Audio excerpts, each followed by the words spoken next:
Hi, it's Jo. Welcome to Minerva's website and welcome to our Learn to Sew tutorials. Today we're going to show you how to use a few different techniques for batting and quilting, so attaching lots of different layers. This might be for a quilt or for some placemats, or you might be challenging yourself to make a quilted jacket. It's always good if you're using your sewing machine for a different technique like quilting that you get your machine manual out, because there may be some feet that came with your machine that are really useful. Today I'll show you how to use a quilting guide, a walking foot or a free motion foot for freehand sewing on your machine. Of course, you can only do free motion sewing if you can drop the feed dogs on your machine, so the little zigzag feet that are in your foot plate move the fabric through at a straight plane. So if you can drop those down, then you can start to move your fabric in different directions. You'll need to check that out in your manual. There are a couple of little quilting tools that I thought I'd show you, which you might have in your kit. So there is this quilting foot guide, the big axle on the side, and the axle goes into a little hole here on the back of the shank that holds the foot on, and you can adjust this and you can use it in conjunction with the measurements on your foot plate so that you can get grid lines on your quilting, and this is a line to follow. So I'll show you a quick example. This is just a little bit of a mat that I'm making. So you can run your fabric up against the edge of this quilt guide here, and I've got some backing fabric, some batting and my pattern fabric.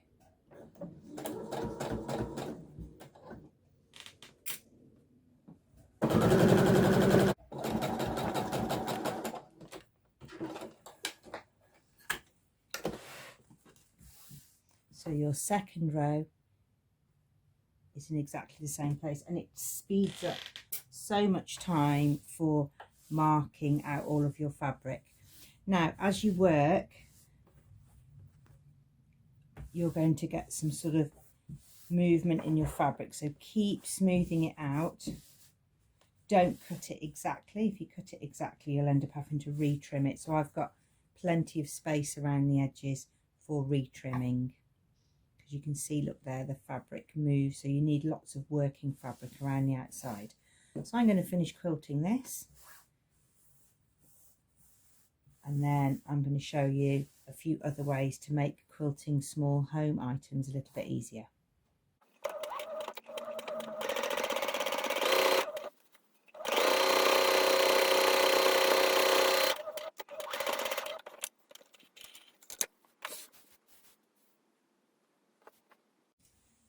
You will get some pull and some drag when you're quilting, so you need to retrim, making sure that you've still got your edges straight. I've got some markers on here that you can't quite see,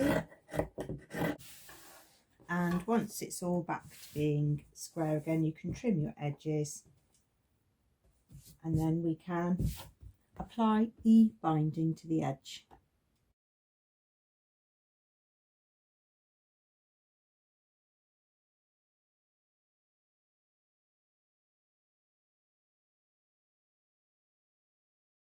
So the walking foot is really good for adding lots of layers together, because it keeps the fabric all squeezed down without pushing it through at different rates. So that's good if you're quilting a jacket or putting lots of layers together on a quilt. We'll take that one off, and now we're going to put in the free motion foot.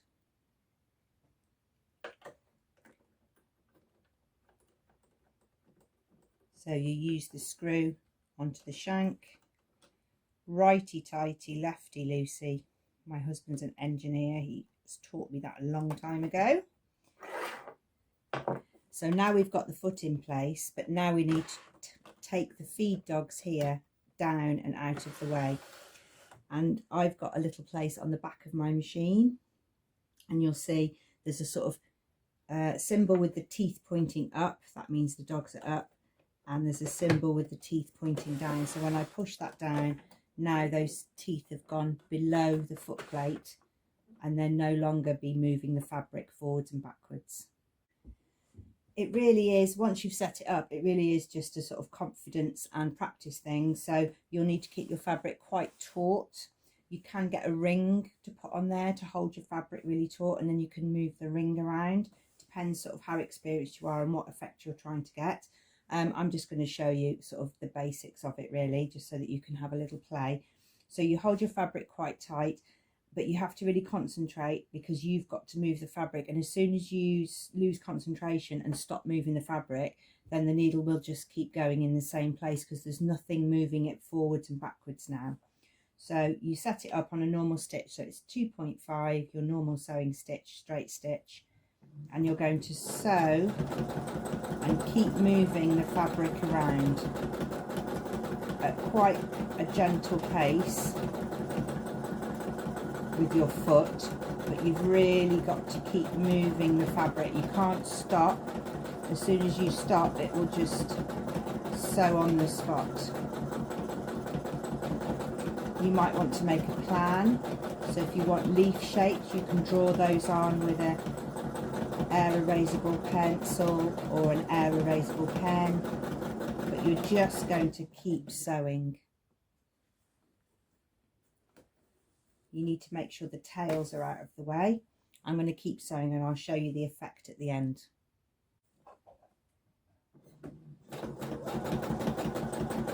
If you feel like you're losing concentration, or your shoulders are really hunching up, or you're getting tense arms, then it's quite a good opportunity when that happens to just go off the edge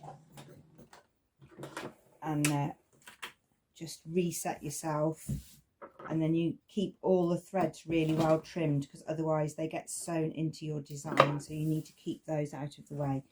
So if you start to feel a bit tense in the shoulders, just go off the edge and then join, and you need the foot down. Now you can join back in again to try and keep a continuous pattern.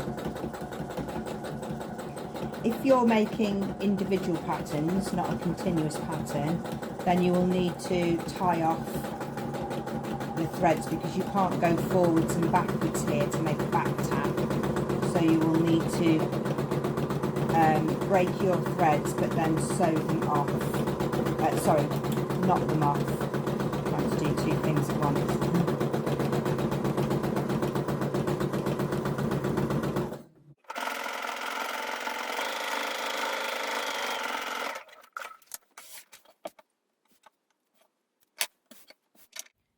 Here I've got a complete circle that I did because I missed a little cross. I was sort of doing circles around the grey crosses, but I missed one out.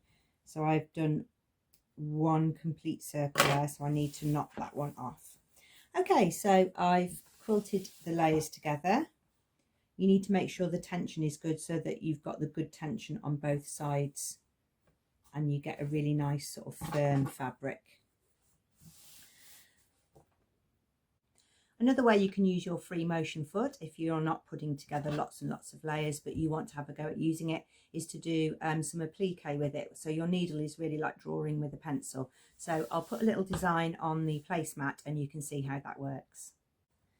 I've made all the components for a simple sort of pear shape. And on the back of each one I've put some interfacing so that they're not all floppy. And the key to doing this is to work in layers. So you're not going to put the pear on first. You're going to free motion the stem on first, because that's going to go underneath. And then we'll do the pear next so that you can get all that stitching behind. Then we'll put the leaf on next. Then that stitching goes on top, and that's the same layer. So that one will go on top. Now, it's really hard to keep them all down, and also because of the nature of free motion sewing, you're a bit all over the place. It's not very predictable where you're going to end up next.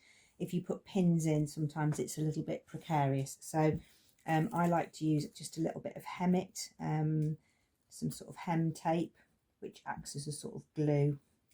So first of all, I'm going to put this stem down. I'm going to put a little bit of hemmett on the back. It needs to be so that you don't get it stuck to the end of your iron. So I'm going to start here, and I'm just going to keep that on because that just keeps that one stuck in place.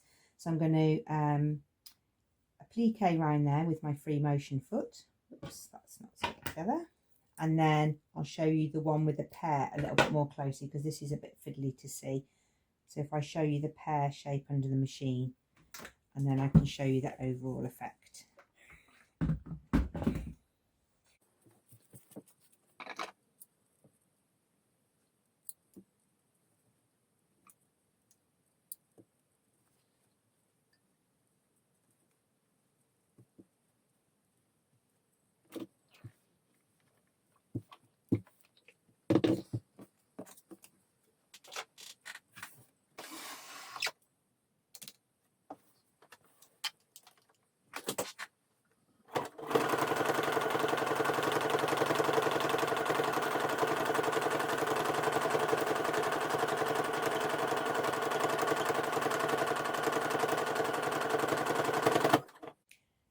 Okay, so I've been round the pear once, and now to get that really sort of freehand drawing, you can go round again and you can try and get a little bit closer to the edge. It doesn't matter if you go over it, it looks like a sort of sketch. So that's the idea we're going for.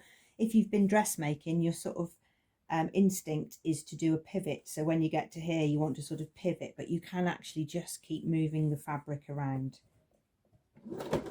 So this time I'm going to go a little bit closer to the edge.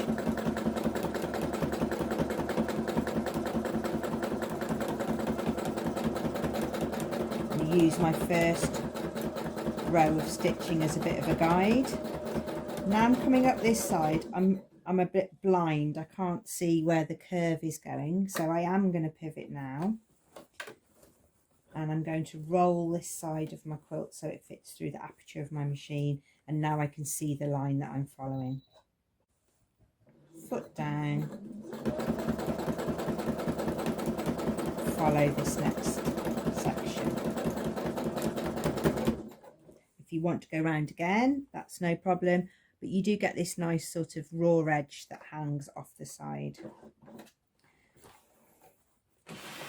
You're going to need to tie these off, so keep yourself some nice long threads, and then you can tie off the end threads because you can't go forwards and backwards, remember. I've used a matching thread here, but you can get really nice effects if you use different coloured threads.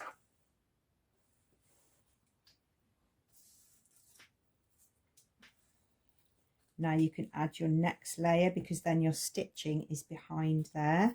And you can add these two on. It's quite a simple design. There's some really brilliant ones on the website. I'll show you a couple here now.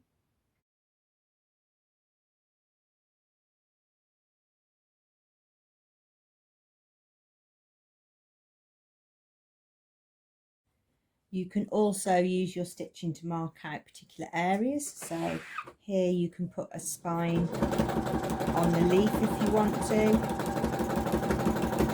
Again, it looks better if you can wave the stem up.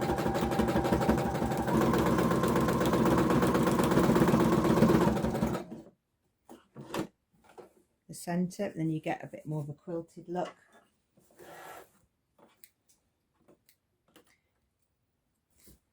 Writing is quite tricky. That always comes across a little bit wobbly, but for going around little applique pictures, it's absolutely perfect. And there's my design. It's a bit plain, but I just wanted to show you, if you didn't know that you could get that feature on your machine, have a look in your manual. You might be able to do some free motion sewing, which will add some depth to your quilting projects, and you can decorate bags, the back of denim jackets, shopping bags, the front bib on children's clothes. You can have that sort of little scrap applique complete a really good application and decor on lots of different items. Thanks very much for watching. Come back and learn some more sewing tips soon.